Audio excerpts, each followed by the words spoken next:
Okay, now, just for the record, I'm going to ask you first to give me your name and your birth date and where you were born, okay? So who wants to go first? I'll do it. All right, Mary Bethel Robinette you were born in Glasgow, Kentucky. in what year? Oh dear. No, you have to tell the truth. I don't know. I don't remember. Allen thinks you were born in 1935. I think that's right. Okay, all right. And how about you, Jim? I was born in 1927. Okay, and where? Butterworth. Here in Grand Rapids? Okay, very good. And I was born in the oldest part of the hospital that's still there. Oh, okay. And what is your full name? James Edward. James Edward Robinette. Robinette. Okay, great. Okay, so now your home, let's just plunge into this, okay? Your home was dedicated as a centennial farm in 2012. Do you Okay. remember that? Yes. Can you tell me about that day? What was that like? Honestly, I can't remember that. You weren't there. Yes, I was. 2012? No, no. You wanted to know what? Do you remember the event?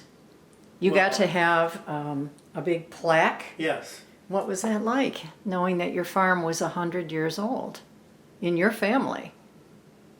What was it, Alan? I don't know. Okay, if you don't remember the day, don't worry about that. What does it feel like to know that your farm has been operating in your family for 100 years or more? It means a lot when we're talking about a farm with things that are not movable. I mean, we've got land that we treasure, and that's something that a lot of people don't get to say. It's pretty special, very special. And I like that you use the word treasure. It's obvious Okay. that you value it a great deal. Absolutely. Now, Bethel, you were not part of the Robinette family, but you were there you've certainly been around to celebrate. Well, I grew up in Kentucky, in Glasgow. And how did you get from Kentucky to Michigan? A teaching job. So you were educated as a teacher? Yeah. And I went to school in Transylvania Pennsylvania University. University. It's the oldest college west of the Allegheny Mountains. Yeah. Oh my goodness. That's unique. That does sound very unique. And then there was a teaching position available in Michigan? There were several. That's been a practice for many years, that the teacher, the person who secures teachers, comes to the lower states to bring teachers back. Yes, they're out recruiting teachers. So when you got to Michigan, Bethel, what did you think? Do you remember your impressions of when you came? Was it a good idea to leave Kentucky? I didn't give it a thought, really. I just was thrilled to have a teaching job. And she came with three other teachers. There was three of Oh you my total. gosh. Anne and I'm having a freeze. I don't know. I am too. But It was a long time ago. three teachers came up together Okay. Now, settled in Grand Rapids. and so I'm going to ask in a little bit how you two met. Is this a good moment? In church. In church? She came to church the very first Sunday she was there. And you saw her? I was ushering. And then what was that moment like? Well, it was Was it great. love at first sight? I've been waiting 30 years for somebody to come along. Oh, come on. What did you think when you saw Jim for the first time? I said, good grief. No. I don't even remember how we first met. Well, we At did at church. sure. Huh? After church, Yeah. there were several people my age. Not a lot of them really. I was 35 when we married.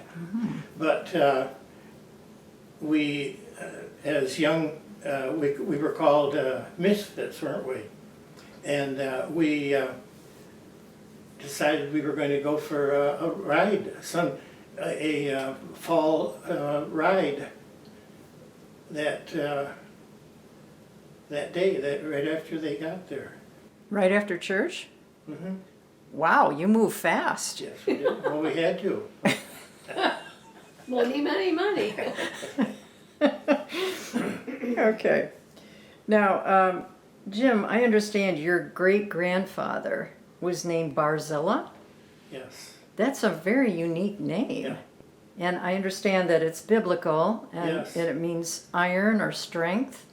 I guess so. Yeah, I looked it up. Okay. So has religion and church been very important to your family all through time? Absolutely, absolutely. Well, talk to me about that. Why has that been so important?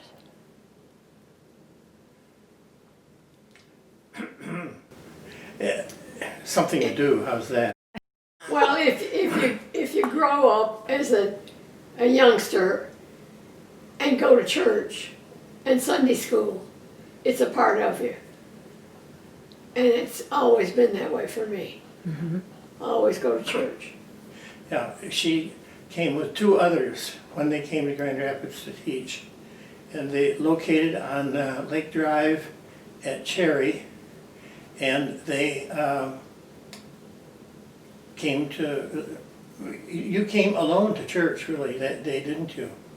I think so. Yeah, I think so. I forgot. The others did not come. But one of the others still is in Grand Rapids. She had a career of teaching. And then another one was Ann Mulder. If you've been in Grand Rapids very long, you would know Oh, my that goodness. name. Yeah. She was an educator in Grand Rapids from that time too. And she went on, became president of the Lake Michigan College down at my Benton gosh. Harbor.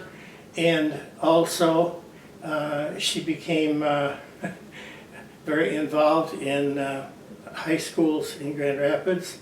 But she also, now what was I going to say about that? Well, anyway, they became well known, these three girls. So made a significant contribution once they got to Yes, Michigan. indeed. And you stayed in touch with these women and as friends and Sure did. wow, Jim. Okay, well let's back up a little bit. I wanted to ask you, what do you remember about your parents, Ed and Pauline? They were just great people. Tell me And- about them. And church was a very important part of our lives. And my mother grew up in a Lutheran church while we were in the more, shall we say, more Protestant? No, that isn't right. But we stuck with the Disciples Church. Okay. And where was that located? Cherry and Madison. Okay, so you went downtown. Yep. And it was a quick drive. You know, traffic wasn't so bad then, and we had that corner, Cherry and Madison, and it had been well planned. The church previously had been built in 1922, and it was put on that corner at Cherry and Madison, which is still a neighborhood of big, impressive houses. Mm-hmm. And Beautiful. now they've all become more commercial, of course, but that was where our church grew up and where I got my foundation. Mm-hmm. And is this where you found your wife? Right. Okay. Yes, I was ushering when she came to church that first Sunday. Mm-hmm. And after church, somebody said, let's go for a ride this afternoon. So, and we were not working on Sundays then. Mm-hmm. And so we went for a nice ride, as I remember, we went over north of Muskegon area. My but, gosh, I've forgotten that. Do you remember what the weather was like? Oh, it was a beautiful sunny fall day. Mm-hmm. Yeah. And what kind of vehicle were you driving at the time? A 1961 Thunderbird, Wow, all red. kind of flashy. Yeah, it was.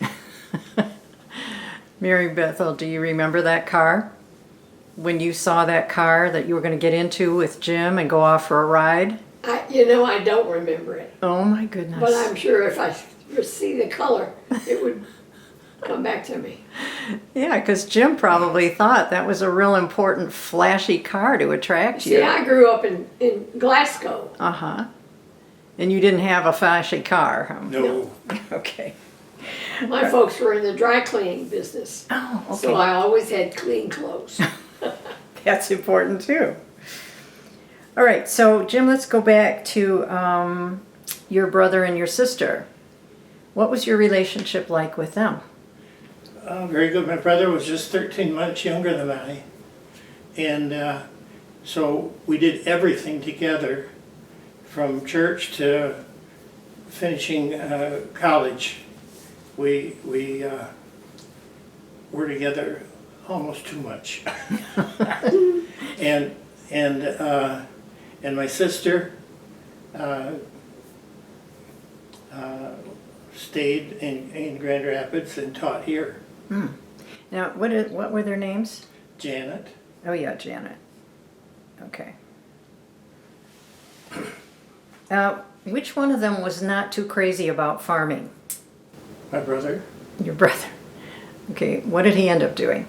veterinarian, Oh, very nice. animal doctor. And he had a very successful career and is right now in a nursing home down in near south of Green Bay. His career was in Wisconsin. Okay. And he is 13 months younger than I. Now, your dad wasn't so certain that he wanted to be a farmer either, Really? right? You haven't heard that? No. Oh.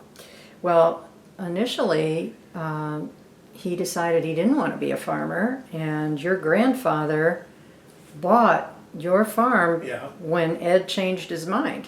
Oh, I did not know that. Yes. Yes, so it's been pretty important Yeah. to have that farm for your family. Now, when did you know that you wanted to be a farmer for the rest of your life? Well, it was when I was in college. You made up your mind. Did you go to college to become a farmer? Sure. Well, tell me a little bit about that. You were at MSU or where? Oh yeah, MSU. And my brother got a start a year ahead of me. I graduated from college in 1954. Is that right? And I was subject to the draft. Oh. And I wasn't very happy about that, but I enlisted in the Merchant Marine. From high school. Yeah, from high school. 45. And well, I had to do something like that. And our pastor at the time was wasn't that who was that? Oh, I know him so well. I bet you can You just thought see you his did. face. He's not still. Well, you know what? We don't need his name. All right. Because this I'll is find about it. you. I'll find it. Okay, so you get out of high school. Let's back up to your high school and And right then, I graduated in '45, and my brother graduated with me. We were in together all the way through school. oh my goodness. And let me see now. So Merchant Marine after that. Oh, and I knew nothing about Merchant Marine, but our preacher at the time was from the Maritimes, and he recommended. He said, "Jim, that would be the service you'd ought to be in." His son was in the Merchant Marine as an officer, and so I enlisted in the Merchant Marine and marched off to training in Long Island in 1945, right after graduation. Oh my goodness. And it was for 2 years, and then I think we declared no more war. Was it 1945 was the year I graduated? So it was 2 years later when I could have done something else, but I decided to get my degree at Michigan State. Ah, And there is another reason. My brother, we had been together all the way through everything. And I did my Merchant Marine service, but he kept on with his school. So he got ahead of me. I see. That's why he graduated before you did. Yes. Okay, makes And sense. so we did everything together. And he even had a room at Michigan State. That was where he was for his time through college. And I rented the room next to him. Oh, wow. And So you guys are like peas in the pod, really. really, That's yes. wonderful. And So can I ask where Go you ahead. were stationed when you were a Marine? Merchant Marine. Merchant Marine? I was on merchant ships bringing troops home from the Atlantic and the Pacific. Ah, And for 2 years, that's what I did. I'd go on a trip and go to Italy or to France or to Belgium or wherever the ship was going, and then I'd get off and then I'd get on another ship and do come the back. same. so were you coming in and out of New York? No, not any one per place. I shipped out of South Carolina and several places like that. New York, Boston.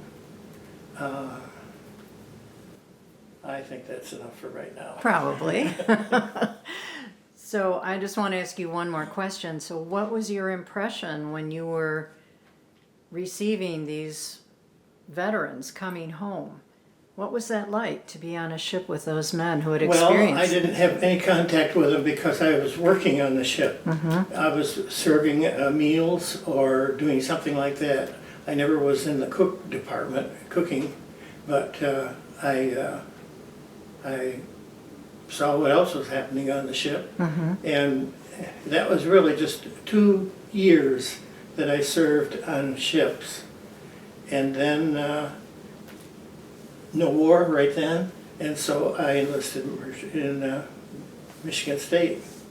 And my brother had a room right next door to his, and so I stayed there. That's wonderful. And then he took a 5-year course, and so I didn't really catch up to him, but we were doing the same things pretty much. So what do you remember about being on campus together? Did you go to parties? Some, Yeah? yeah. You want to tell me But about it? mostly he was the student. And what were you? I was a student, sure. Yeah. But Were you more playful? yes, and I had a car. You see, I had earned enough to buy a car, a brand new Ford, in 49. So he depended on me for transportation some, but no, we did almost everything together. So, and you had not met Bethel at that point. No. This was years before. It was after Korea? yeah. After my second year of teaching, wasn't it? Well, yes.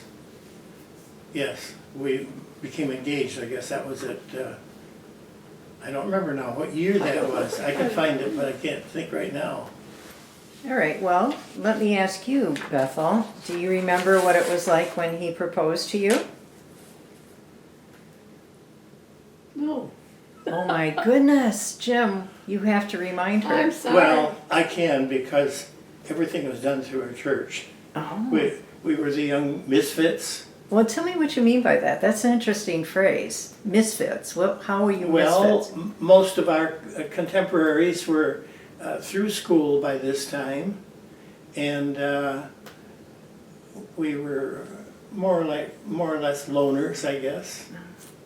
Well, you were older, obviously. Yeah. You had not 13 been months married. younger, 13 months older.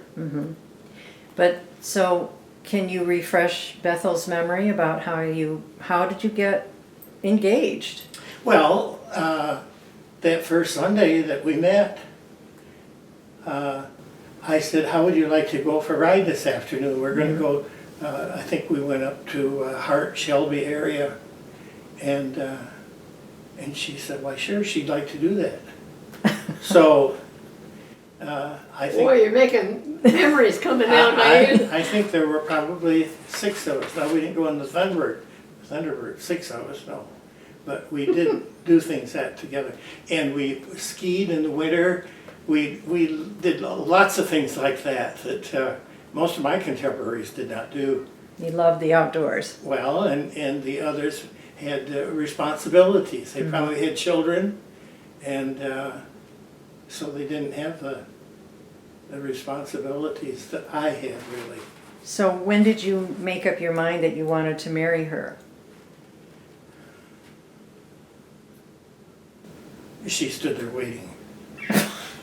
She said what? I said, you stood there waiting for me to make a move. Wasn't that right? I'll go.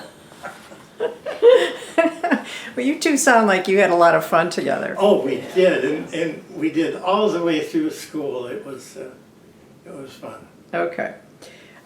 So let me ask you this. So right now it's springtime, and the orchard, of course, is beautiful.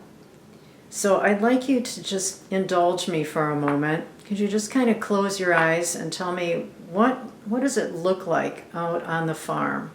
What would you smell when you walked outside on a spring day like this?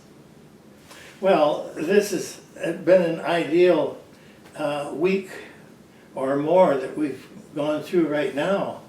I never saw so much bloom on trees. I never saw so many cold nights that made us worry that maybe they were all being killed. It was a very unusual year, and still is.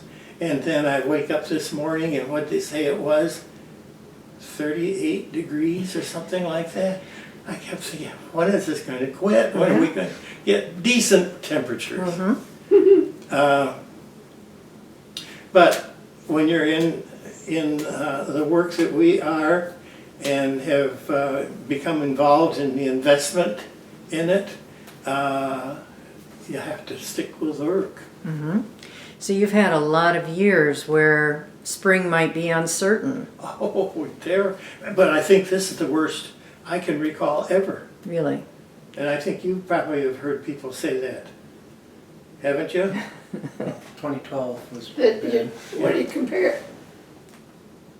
The The weather? Yeah, the cold temperature that keeps Yeah. on staying cold. So tell me a little bit about what it's like to be a farmer and have this kind of uncertainty and really 24-hour responsibility, Yeah. right? Never ends. What's that like? You did it. You did it. I don't know how I can, Did you ever get tired? sure, but I never wanted to quit. Why not?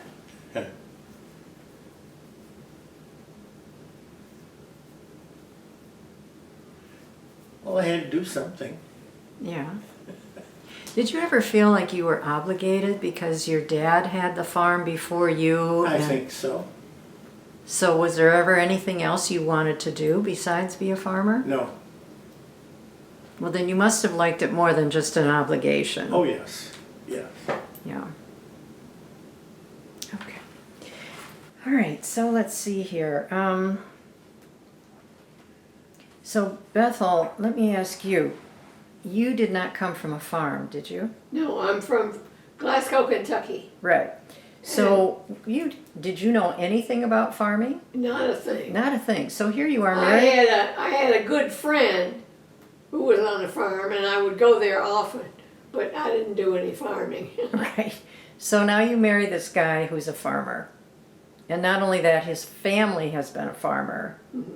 Farmer family for what, almost 50 years by the time you marry him. Mm-hmm. So what was that like? How did you adjust to being married to a farmer? It wasn't hard because I was teaching school, Mm-hmm. and you work your way into the people who you're working with. I don't know how to tell you that. Well, it sounds like you left all the heavy lifting to Jim. Is that true? What did you expect from a farm wife? Well, I just expected her to be a good girl. Oh. Well, I looked into it. My folks were in the dry cleaning business, so I always had clean clothes. So you could count on that. Huh? You could count on that. Oh, yes. Okay. And I think you could say that our farming, we never really thought of it as being just farmers, but that's what we were. But it was life. Mm-hmm. And being in Grand Rapids, which had so much to offer, we just had almost everything in our hands Yeah. because we had chosen to be farmers. Yeah. It's more, like you say, it is more than just being a farmer, Oh, isn't it? absolutely. Right. There's something about you and the land and what you produce. Why fruit? Did you ever want to grow anything else? Pigs? No. No. Cows? No. Oh, no. Okay, but your farm has grown beyond an orchard now Oh, yes. to Oh, something yes. called agritourism. Yeah. How did you feel about that? When did that happen? And It just really happened. how did it happen? I don't think anybody said, we're going to make this more commercial. It just I think it just rolled happened. itself in. We had to have something to do. Were you in financial trouble? No. So you didn't do it because, oh my gosh, we need a new way to make some income here. I don't think we did. I can't think that, Probably didn't hurt though, right? yeah. Okay, so let me ask you then. You, as I understand it, your son Edward now runs the farm? Yes, Okay. And all of your boys are married? yes. Okay. And so, All of them, think of that. including this one. Okay, so now I understand, tell me if I'm wrong on this, that John's wife runs the bakery and the kitchen, Yes, Carrie, Yes, and Ed's wife, Alicia, runs the gift shop, yeah, and Bill is in charge of cider operations yes, and the winery. yeah. Okay, what about this one? Well, he's, what shall we say? Jack of all trades.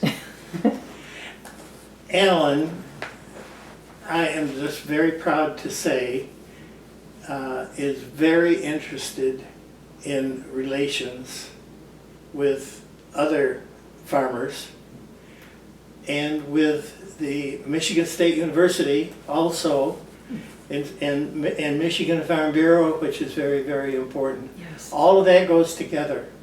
And this guy has a great deal to do with that because he did not graduate from college, but he's done everything else. And he's very much involved and can do anything that a college degree could do for him. He's doing it on his own, I'd say. So you're very proud of your family, aren't you? I am. What do you think makes a good family? A good, strong family that you can be proud of.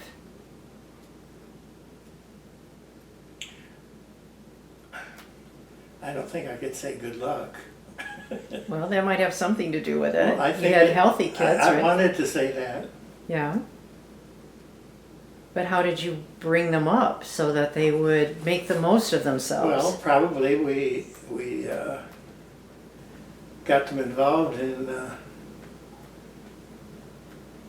projects, and he just had the inclination to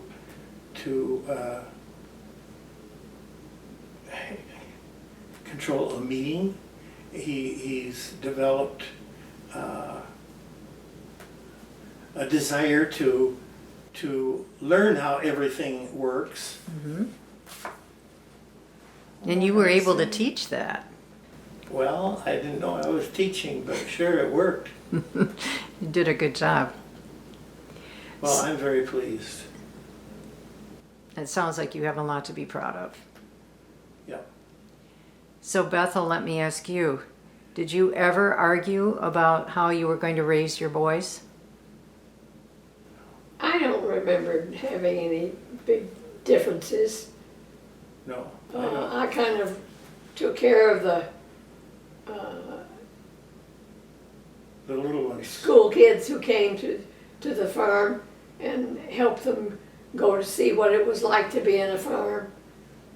And they got to pick an apple, and it was a good way to stretch their little brains. Yeah.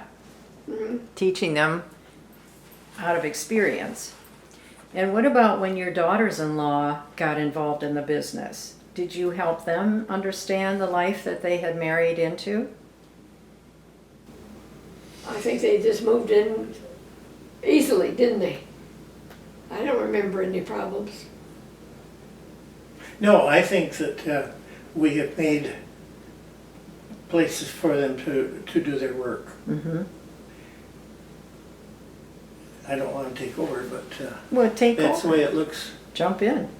to me. That and I, this guy in particular is Well, we're gonna have to get to this guy. yeah, yeah.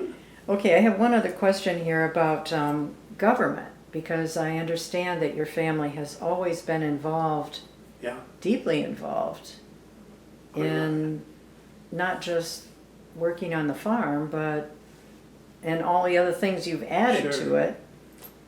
Why were you involved in local government? Why was your family been so involved? Your question again? It was the thing to do. Why was your family so involved in local government? Well, my dad was responsible, I'd say. He devoted his time to agribusiness, Mm-hmm. and that rubbed off on me. We enjoyed going to meetings and working with others who were doing the same thing we were. You had a lot of community spirit. Yeah. Okay. All right. So let me now turn to including you. You had some pictures that you wanted to show your folks? You mind if I cross that? I do not. Well, Let's go ahead. here. We can see them. Okay. Oh. Got What is this? picture of your father there. My dad in his 90s was helping, and lots of times we thought he wasn't helping, but we couldn't tell him he wasn't. Al, let's see. Can I get you? Oh my God. Slide down. Yeah, just a. Yeah. Why don't you scoot over? Well, then I have to crush him there. Let's Hey, come on over. There we go. see you guys. Getting to know you. You're all family, right? Yeah. And is that? Can you hold it up a little bit more? Sure. Okay. And that's your father on the right there? On the No, left. that's Jim on the right. Okay. What other pictures did you have, Alan? Oh, so we've got, we flip this way. Oh, there's my grandparents on the cover of American Fruit Grower magazine. And there's my father making caramel apples. But the really cool stuff is further back. There's old photos of the house. But just seeing the house in 1945 and the way it's changed since. There's the diphtheria. Those were way back here, part of the time capsule. We had, so these were from, I want to say it was at the early 1900s. We had a time capsule put away in the home. And from Grand Rapids Township, there was diphtheria and scarlet fever posters from way back in the day. We don't know when, but it was before my dad came to Grand Rapids. Mm-hmm. Really? So that So, would have been 1800s. wow. And you see, my dad was educated. He had graduated in, what was it? What did he do? What kind He of? was a teacher. No. my Yeah, dad. well, for a little while. And then he Oh. decided he didn't like it. Oh, you're right. You're right. He was a teacher. Yeah, That's when your grandpa bought the farm. right. Oh, there is a copy of a magazine here. It's Successful Farming Magazine from 1945 with my great-grandfather, whose ring I'm actually wearing now, Oh my goodness. and my great-aunt Janet. And this was 1945 when you were off in training for the Merchant Marines. And I'd recently found a letter from my grandfather home. He had just heard about Successful Farming Magazine and our family being on the cover. And so there's a letter you wrote home from August of 1945 that we still have My goodness. with, I believe it was 7-cent postage. The good old days. Yeah. Well, obviously you, Alan, obviously believe that you've been given quite a gift with Yes, this I family. So why don't you tell them a little bit about what it means to you to have this connection to the land and to this family? Well, the foundation laid by 4 generations before me of farmers is very prominent in my life, and it's strengthened my interest in agriculture and becoming a bigger part of our community, and to continue our tradition of serving the city of Grand Rapids. And you said you didn't actively teach me anything, but I watched and I learned. I watched as you. And there are new responsibilities that have come along with what he's doing. A lot of things I never dreamed of doing. And he's going to meetings in any part of the country. He can go and do them and then come back with more knowledge. Yeah. So, Alan, it's very clear that your grandparents think great deal of you. What do you think of them? I could not be more proud to have 2 wonderful grandparents. And I wouldn't be, I wouldn't have the meaningful life I have today without my grandparents laying the foundation for me. I'm very proud to be a farmer in the Grand Rapids area, and it's something I grew up with no one else in the farming business, and so that was always special. That was something they said, "Oh, you're a Robinette." And I said, "Yeah." And so I have tremendous pride in what I do and the family that I come from, and I want to continue that for my children and their children as well. Here's a picture that was taken in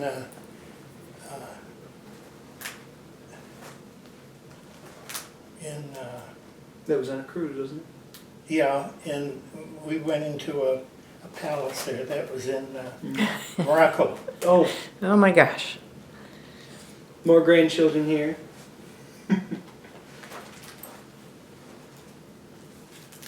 And we're having a Bill's wedding there. family reunion. Is it next Sunday? End of next month. Okay.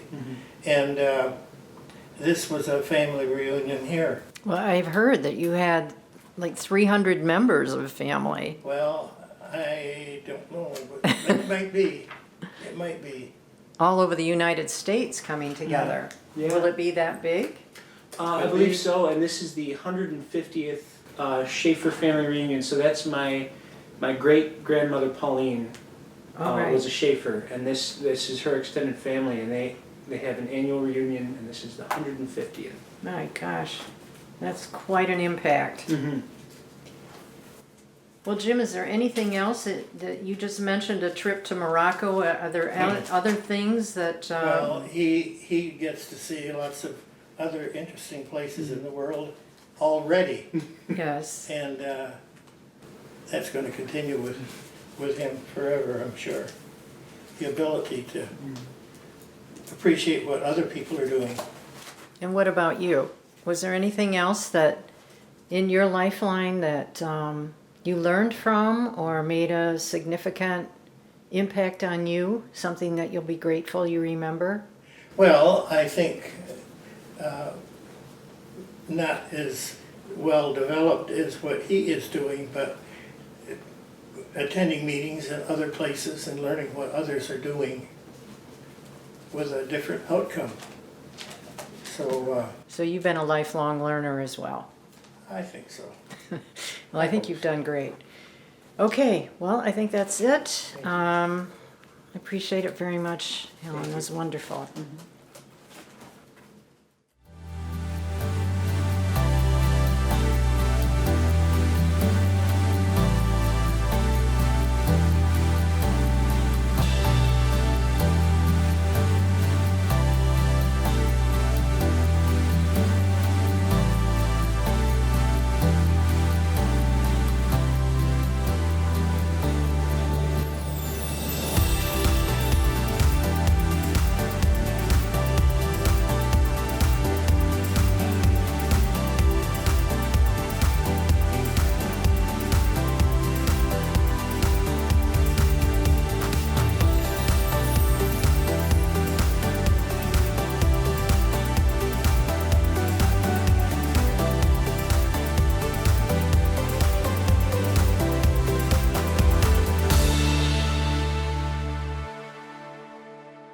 William Penn was the prominent settler in those days.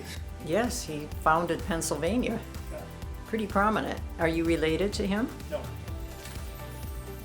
You were there. You were there.